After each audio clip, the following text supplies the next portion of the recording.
Bonjour, bienvenue sur la chaîne PronoWin. Pronostic du jour, donc pour le samedi 9 mai, nous allons partir dans le championnat biélorusse.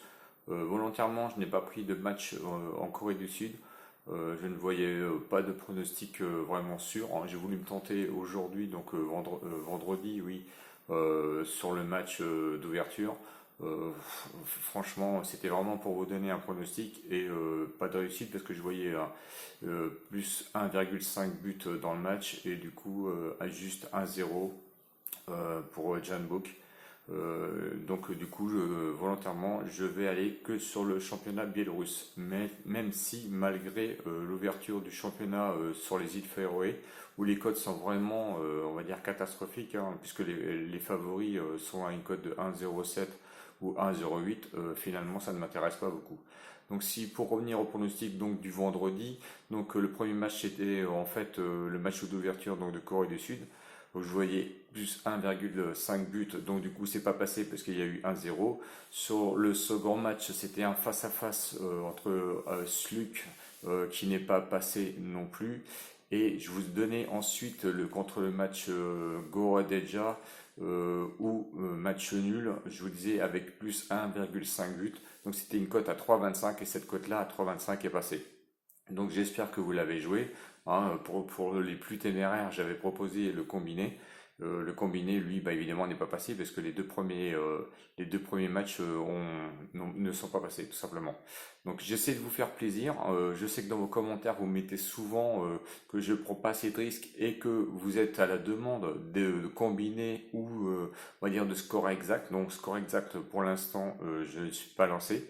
Je me lance exclusivement pour l'instant pour vous faire plaisir dans les combinés. Et donc j'ai choisi de vous faire un combiné, donc souvent un résultat, soit un ou n ou 2 plus les buts, ce qui agrémente un peu plus, on va dire, les gains, hein. Pour tourner aux alentours, on va dire entre 2 € et 3 €. Et je vous donnais toujours un match safe. Donc le match de safe, c'est surtout vraiment pour ceux qui souhaitent miser vraiment des petites mises. Donc j'essaie de contenter tout le monde, donc j'abandonne un petit peu tout ce que j'avais fait avant, hein. J'essaie de vous faire plaisir, hein, parce que le but c'est quand même de vous faire plaisir avant tout et de vous donner quand même des pronostics assez fiables. Donc aujourd'hui une cote de 3,25 € qui passe, je pense que bon, certains m'ont remercié par mail, je vous remercie. Hein, je remercie d'ailleurs tous mes abonnés. Si vous n'êtes d'ailleurs pas encore abonné à la chaîne, eh ben écoutez, abonnez-vous, mettez les pouces parce que ça fait vachement plaisir. Et je remercie surtout certains, hein, Yoni, Valentin et j'en oublie beaucoup d'autres qui sont là quand même avec moi, qui me soutiennent énormément et je vous remercie. Allez, on y va pour le match en Biélorussie. Donc pour le match du 9 mai, match à 14 heures. Donc attention, je sais c'est tardif, je vous publie vraiment la vidéo très tardivement. J'ai pas beaucoup de temps en ce moment, mais je suis là pour vous et la preuve en est, c'est que je vous pronostique le match donc qui va opposer le Slavia contre le Zodino. Donc c'est un match un petit peu, on va dire, de haut tableau quand même, hein. Slavia 8e et Zodino 3e.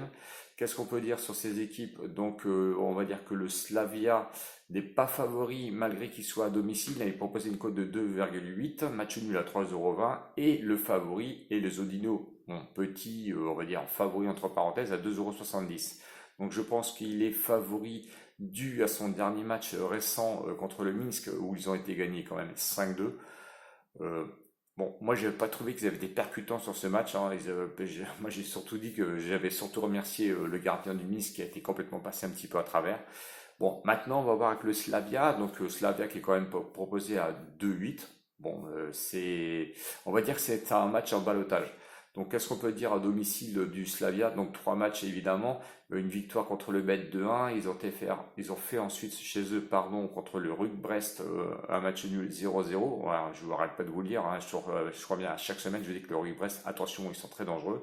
Et ensuite, ils ont eu une défaite contre le Mix, 3-1.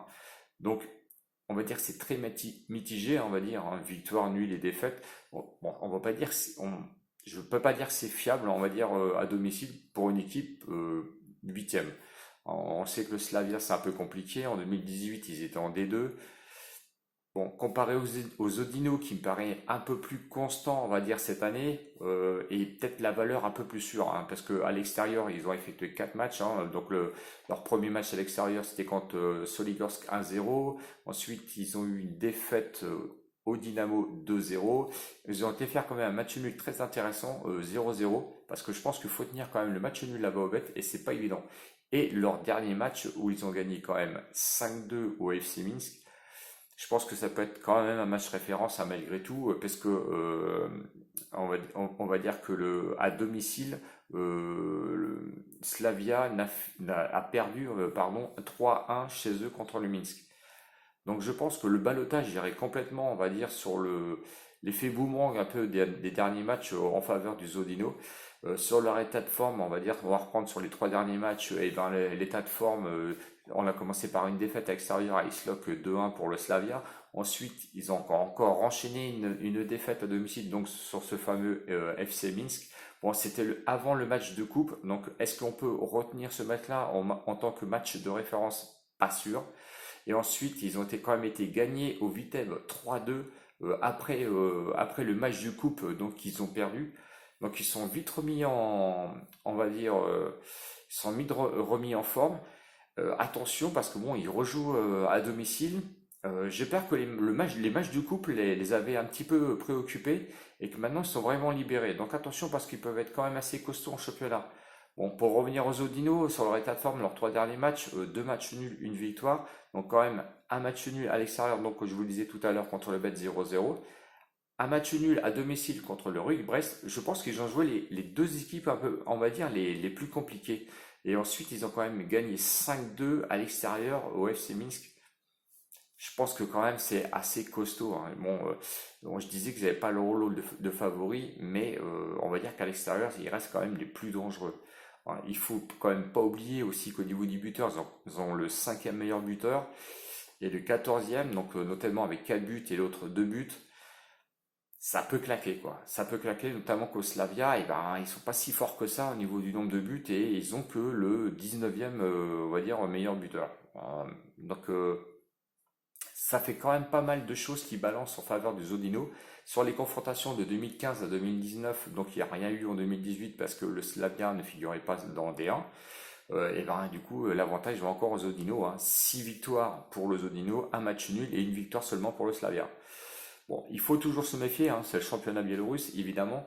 Donc, alors, le prono, on va directement aller sur le prono. Donc, le prono, moi je vous propose, comme je vous ai fait pour le match de vendredi, donc avec Gorodeja, donc Slavia plus 1,5 but à une cote de 3,45 €.